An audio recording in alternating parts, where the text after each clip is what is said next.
এই দুনিয়ার ভিতরে যেরকম আপনার চুলগুলো পেকে যায়, দাড়িগুলো পেকে যায়, বার্ধক্য হলে শরীরের প্রত্যেকটা অঙ্গ প্রত্যঙ্গ আপনার ঢিলা হয়ে যায়। কথা বলেন ঠিক কিনা? যৌবনকালে আপনি যেরকম ভাবে অত্যন্ত বাহাদুরের সহিত আপনি কাজকর্ম করতে পারতেন, আপনার যখন বার্ধক্যের ছোঁয়া যখন আপনার শরীরে স্পর্শ করবে, ওই মুহূর্তের ভিতরে আপনি ভারী কোনো কাজ করতে পারবেন না। আপনার দাঁতগুলো নরম হয়ে যাবে, দাঁতগুলো আপনার পড়ে যাবে, দাড়িগুলো আপনার পেকে যাবে, শরীরের অঙ্গ প্রত্যঙ্গগুলো আপনার ঢিলা হয়ে যাবে। আল্লাহর রাসূল সাল্লাল্লাহু আলাইহি ওয়াসাল্লাম হাদিস শরীফের মধ্যে বলেন, ওই জান্নাতের ভিতরে গেলে প্রত্যেকটা জান্নাতি মানুষকে রব্বুল আলামিন একদম যৌবন, এমন যৌবন দান করবেন যেই যৌবন দান করলে ওই জান্নাতের ভিতরে কোনো মানুষকে বার্ধক্য স্পর্শ করতে পারবে না। জোরে জোরে বলেন সুবহানাল্লাহ। জান্নাতে একা আমি যাব না তো ভাই, তোমাকেও জান্নাতি দলে নিতে চাই। সকলে বলেন আমার সাথে, জান্নাতে একা আমি যাব না তো ভাই, তোমাকেও জান্নাতি দলে নিতে চাই। জান্নাতে একা আমি যাব না তো ভাই, তোমাকেও জান্নাতি দলে নিতে চাই। সকলে বলি আমিন। আলহামদুলিল্লাহ। সমস্ত প্রশংসা মহান রব্বুল আলামিনের দরবারে, যেই মহান রব্বুল আলামিন আমাদেরকে দয়া করে, মায়া করে, ভালোবেসে আজকে এই পবিত্র জুমার দিনে, এই ফিতনা ফাসাদের জামানায় আল্লাহর ঘর মসজিদে আগে আগে আসবার এবং বসবার তৌফিক দিয়েছেন। এই জন্য কণ্ঠের আওয়াজকে উঁচু করে সেই রবের জন্য আমরা শুকর আদায় করে পড়ছি আলহামদুলিল্লাহ। লক্ষ কোটি দরুদ ও সালাম আকায়ে নামদার তাজদার মদিনা মরুদুলাল মুহাম্মদ মুস্তাফা সকলেই জবান খুলে পড়ছি সাল্লাল্লাহু আলাইহি ওয়াসাল্লাম। সম্মানিত উপস্থিতি, আমি আপনাদের সামনে পবিত্র কোরআনুল কারীম থেকে ছোট্ট একটা আয়াতে কারিমা তেলাওয়াত করেছি।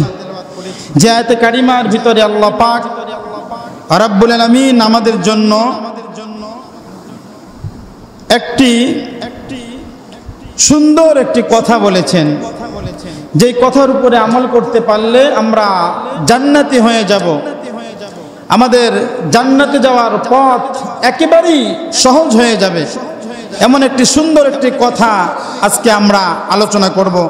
সকলে বলি ইনশাআল্লাহ। সম্মানিত উপস্থিতি, সর্বপ্রথম আমি আপনাদেরকে বলতে চাই, রব্বুল আলামিন আমাদের সকলকেই জান্নাতি হতে বলেছেন, জাহান্নামের পথ থেকে আমাদেরকে বিরত থাকতে বলেছেন।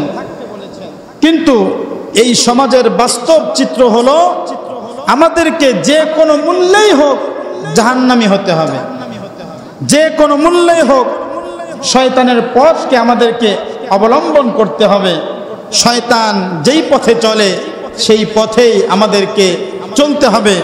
এমন একটি পথ আমরা প্রত্যেকেই বেছে নেওয়ার চেষ্টা করি। শুধু তাই নয়, এই সমাজের বাস্তব চিত্র হলো যে যত খারাপ পথে চলতে চায় তার সহযোগিতার বা তাকে সহযোগিতা করার মানুষের কোনো অভাব পড়ে না। কথা বলেন ঠিক কিনা? পক্ষান্তরে যদি কেউ ভালো পথে চলতে চায় তাহলে তার কিন্তু বাধার কোনো শেষ নাই।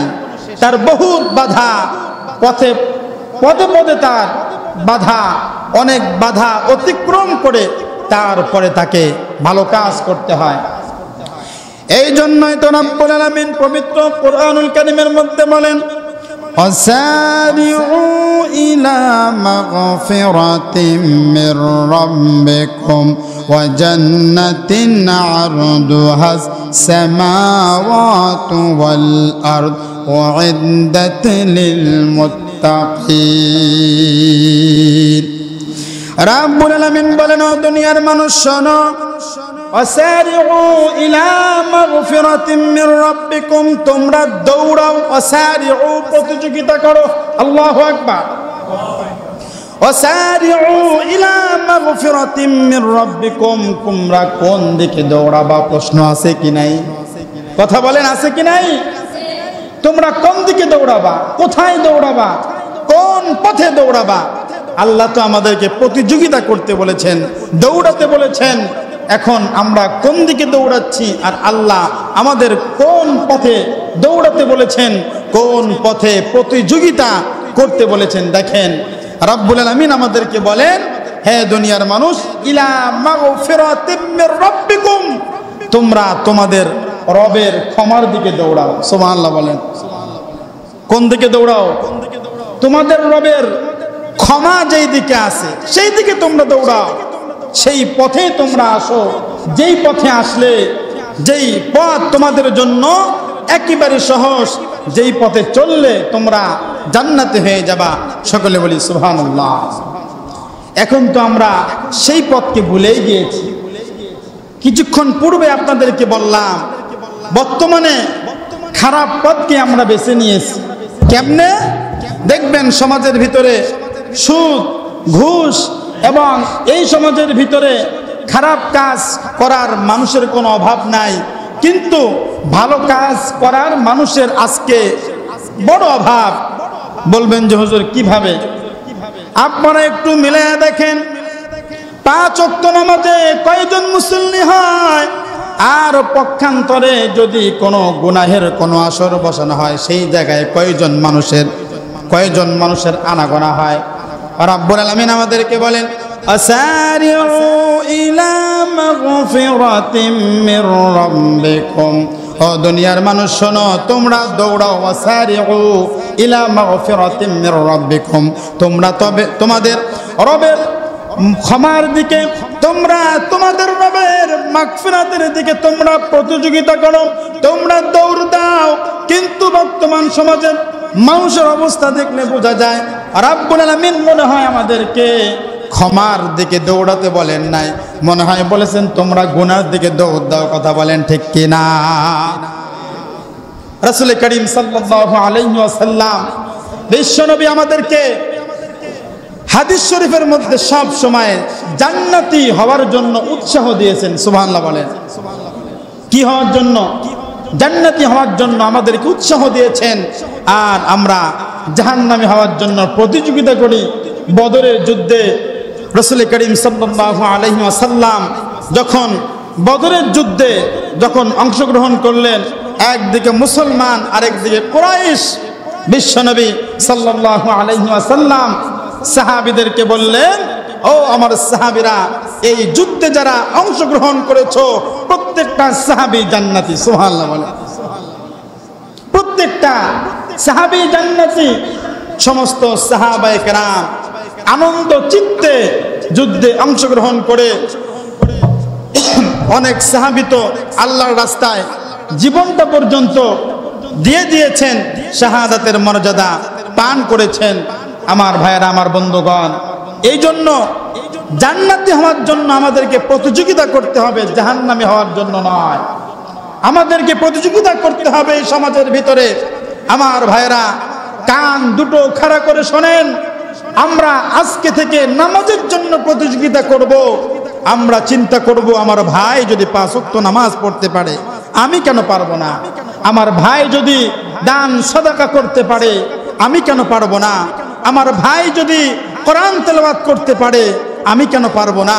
আমার বোন যদি পর্দা করতে পারে, আমার বোনেরা, আমার মায়েরা, ভালো করে কান দুটো খাড়া করে শোনেন, একদিন আমাদের সবাইকে মৃত্যুবরণ করতে হবে। মৃত্যুর স্বাদ আমাদেরকে আস্বাদন করতে হবে। আল্লাহ পাক আমাদেরকে বলেছেন, কুল্লু নাফসিন যায়কাতুল মাউত, প্রত্যেকটা প্রাণীকে মৃত্যুর স্বাদ আস্বাদন করতে হবে। আমার পদ্মা অঞ্চলের মা এবং বোনরা, আপনাদেরকেও বলছি, আমার অনেক বোন পদ্মার সহিত ঘোরাফেরা করে, আমার অনেক মা পদ্মার সহিত ঘোরাফেরা করে। আমার বোন যদি পদ্মার সহিত ঘুরতে পারে, আমি কেন পারবো না? আমার বোনটা যদি 5 ওয়াক্ত নামাজ পড়তে পারে, আমি কেন পারবো না? আমার বোন যদি কোরআন তেলাওয়াত করতে পারে, আমি কেন পারবো না? এই প্রতিযোগিতার কথায় আমাদের রব কোরআনের ভিতরে বলেছেন। সকলে বলি সুবহানাল্লাহ। এই জন্য আমার ভাইয়েরা, আমার বন্ধুগণ, আজকের পর থেকে গুনার দিকে নয়, আমরা আজকের পর থেকে প্রতিযোগিতা করব। আমার ভাই যদি 5 ওয়াক্ত নামাজ পড়তে পারে, আমি কেন পারবো না? কথা বলেন ঠিক কিনা? আমরা তো নামাজ পড়বই। আমার পার্শ্ববর্তী যেই ভাই আছে, আমার পার্শ্ববর্তী যেই প্রতিবেশীটা আছে, তাদেরকেও নামাজের দাওয়াত দিব ইনশাআল্লাহ। বলেন, তাদেরকেও নামাজের প্রতি আমরা উৎসাহ দিব। কারণ আমি একা একা জান্নাতে গেলে হবে না, আমার পার্শ্ববর্তী প্রতিবেশীটাকেও, আমার ভাইটাকেও জান্নাতে নিয়ে যেতে হবে। কথা বলেন ঠিক কিনা? আপনি যখন আপনার ভাইকে নামাজের প্রতি আহ্বান করবেন, আপনাকে কটু কথার সম্মুখীন হতে হবে। কথা বলেন ঠিক কিনা? আপনাকে বলতে পারে, তোর নামাজ তুই পড়, আমাকে ডাকার তুই কে? এরকম কথার সম্মুখীন হবেন না? হবেন। বিশ্বনবী সাল্লাল্লাহু আলাইহি ওয়াসাল্লাম তাইফের ময়দানে রক্ত ঝরাইছেন। কেন বলেন তো? দাওয়াত দেওয়ার জন্য নয়। কেন রক্ত ঝরাইছেন? দাওয়াত দেওয়ার জন্যই তো। মানুষদেরকে আহ্বান করেছেন, দ্বীনের পথে আহ্বান করেছে। আমাদের রাসূল তো রক্ত ঝরাইছে। আপনি কি সামান্যটুকু গালি সহ্য করতে পারবেন না? একটু কটু কথা সহ্য করতে পারবেন না? কারণ জান্নাতে আমি একা একা যাব না, আমার ভাইটাকেও নিয়েই যাব ইনশাআল্লাহ। বলেন, জান্নাতে একা আমি যাব না তো ভাই, তোমাকেও জান্নাতি দলে নিতে চাই। জান্নাতে একা আমি যাব না তো ভাই, তোমাকেও জান্নাতি দলে নিতে চাই। সকলে বলি আমিন। আমি একা একা জান্নাতে যাব, আমার স্ত্রী জাহান্নামে যাবে, সহ্য হবে? কথা বলেন, আমার কথা কি বুঝতেছেন আপনারা? আমি একা জান্নাতে যাব 5 ওয়াক্ত নামাজ পড়ে, আমার সন্তান কিয়ামতের ময়দানে আমার সামনে জাহান্নামে যাবে, আমি কেমনে সহ্য করব? আমি জান্নাতে যাব 5 ওয়াক্ত নামাজ পড়ে, কোরআন তেলাওয়াত করে, দান সাদাকা করে। আমার বোন, আমার ভাই, আমার মা, আমার বাবা জাহান্নামে যাবে, এটা যেরকম আমার সহ্য হবে না, তেমনি জন্যই তো রাব্বুল আলামিন পবিত্র কোরআন কারীমের মধ্যে বলেছেন, আসারিউ ইলা মাগফিরাতিম মির রাব্বিকুম ওয়া জান্নাতিন আরদুহাস সামাওয়াতু ওয়াল আরদ উইদ্দাত লিল মুত্তাকিন। জোরে জোরে বলি আল্লাহু আকবার। আল্লাহ বলেন, উইদ্দাত লিল মুত্তাকিন, এই জান্নাত তো মুত্তাকিনদের জন্যই। সুবহানাল্লাহ বলেন। কাদের জন্য? যারা 5 ওয়াক্ত নামাজ পড়ে, রোজা রাখে, হজ করে, যাকাত দেয়, তাদের জন্যই তো আমি আল্লাহ জান্নাতটা রেখে দিয়েছি। আমার ভাইয়েরা, বিশ্বনবী সাল্লাল্লাহু আলাইহি ওয়াসাল্লাম সব সময় মানুষদেরকে জান্নাতের পথে ডেকেছেন। তিনি জান্নাত থেকে ঘুরে আসার পরে বলেছেন, জান্নাতের ভিতরে এই এই নাজ নিয়ামতগুলো রাব্বুল আলামিন তোমাদেরকে দিবেন। এই পৃথিবীর ভিতরে একজন মানুষের সবচাইতে দামি বস্তু হলো তার জীবন। কথা বলেন ঠিক কিনা? আর দামি বস্তু হলো তার যৌবন। মানুষ সব কিছু হারাইতে রাজি, নিজের যৌবনকে হারাইতে রাজি নয়। কথা বলেন ঠিক কিনা? এই যৌবনকে ধরে রাখার জন্য মানুষ কত কষ্ট করে। যাদের টাকা পয়সার কোনো অভাব নাই, তাদের ব্যাপারে শুনেছি বৃদ্ধ হলে মানুষের চামড়াগুলো ঢিলা হয়ে যায়। বিদেশে গিয়ে চামড়াগুলোকে টাইট করে নিয়ে আসে, যাতে করে বার্ধক্যের ছাপ তার শরীরের মধ্যে স্পর্শ না করে। কথা বলেন ঠিক কিনা? আল্লাহর রাসূল সাল্লাল্লাহু আলাইহি ওয়াসাল্লাম বলেন, ও আমার উম্মতেরা শোনো, একজন মানুষকে যখন রাব্বুল আলামিন জান্নাত দিবেন, জান্নাত দেওয়ার পরে রাব্বুল আলামিন ওই জান্নাতের ভিতরে একজন মানুষকে এমন ভাবে রাখবেন, ওই মানুষটাকে, একজন জান্নাতি মানুষকে কোনোদিন বার্ধক্যের ছোঁয়াও তাকে স্পর্শ করতে পারবে না। জোরে জোরে বলেন সুবহানাল্লাহ। আমার ভাইয়েরা ভালো করে শোনেন, এই জন্যই বার্ধক্যের ছোঁয়া যদি আপনার শরীরে না লাগাতে চান, তাহলে আপনাকে জান্নাতি হওয়ার জন্য প্রতিযোগিতা করতে হবে। কারণ ওই জান্নাতের ভিতরে কোনোদিন আপনাকে বার্ধক্যের ছাপ আপনাকে স্পর্শ করবে না। এই দুনিয়ার ভিতরে যেরকম আপনার চুলগুলো পেকে যায়, দাড়িগুলো পেকে যায়, বার্ধক্য হলে শরীরের প্রত্যেকটা অঙ্গ প্রত্যঙ্গ আপনার ঢিলা হয়ে যায়। কথা বলেন ঠিক কিনা? যৌবনকালে আপনি যেরকম ভাবে অত্যন্ত বাহাদুরের সহিত আপনি কাজকর্ম করতে পারতেন, আপনার যখন বার্ধক্যের ছোঁয়া যখন আপনার শরীরে স্পর্শ করবে, ওই মুহূর্তের ভিতরে আপনি ভারী কোনো কাজ করতে পারবেন না। আপনার দাঁতগুলো নরম হয়ে যাবে, দাঁতগুলো আপনার পড়ে যাবে, দাড়িগুলো আপনার পেকে যাবে, শরীরের অঙ্গ প্রত্যঙ্গগুলো আপনার ঢিলা হয়ে যাবে। আল্লাহর রাসূল সাল্লাল্লাহু আলাইহি ওয়াসাল্লাম হাদিস শরীফের মধ্যে বলেন, ওই জান্নাতের ভিতরে গেলে প্রত্যেকটা জান্নাতি মানুষকে রব্বুল আলামিন একদম যৌবন, এমন যৌবন দান করবেন যেই যৌবন দান করলে ওই জান্নাতের ভিতরে কোনো মানুষকে বার্ধক্য স্পর্শ করতে পারবে না। জোরে জোরে বলেন সুবহানাল্লাহ।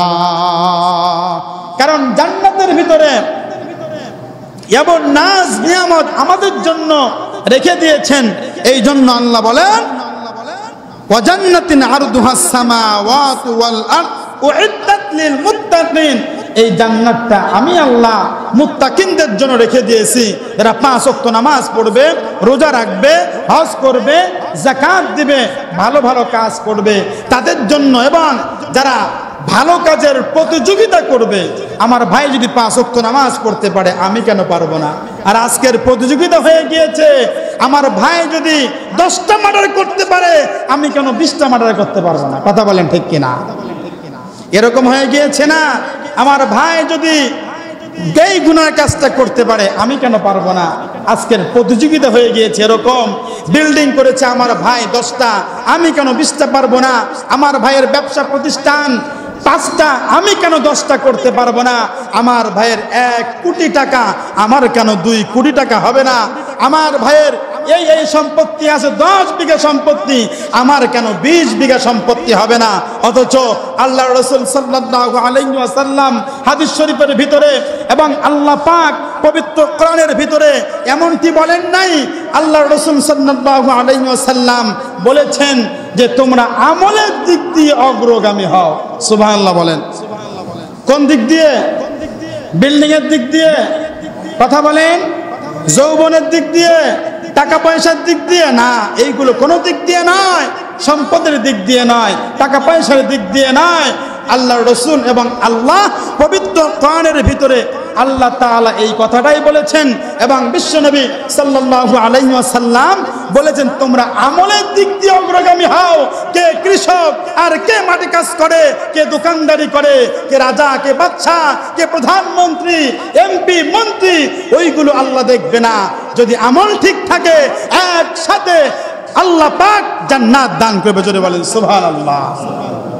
এই দুনিয়ার ভিতরে আপনি কৃষক, মনে কষ্ট, আপনি রাজকীয় বাড়িতে চলাফেরা করতে পারেন না, দামি দামি খাবার খেতে পারেন না, আপনি দামি দামি গাড়িতে আপনি চড়তে পারেন না, কোনো অসুবিধা নাই, কোনো আফসোস নেই।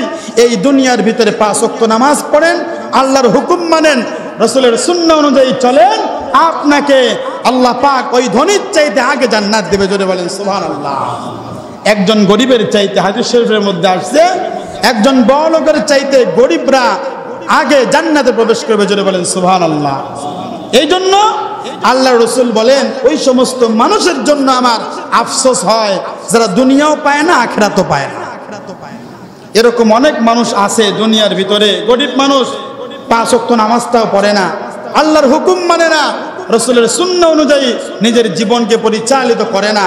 এইগুলো না করলে কি পরকালে জান্নাত পাবে? বলেন, জান্নাত পাবে? জান্নাত পাবে না। এই জন্য ভাইয়েরা আমার, এই দুনিয়া পেলাম বা না পেলাম, ওই দিকে আমার কোনো আফসোস নাই। আজকে থেকে আমরা প্রতিযোগিতা করব কিভাবে আল্লাহর জান্নাতটা আমি পেতে পারি। রাজি আছি তো?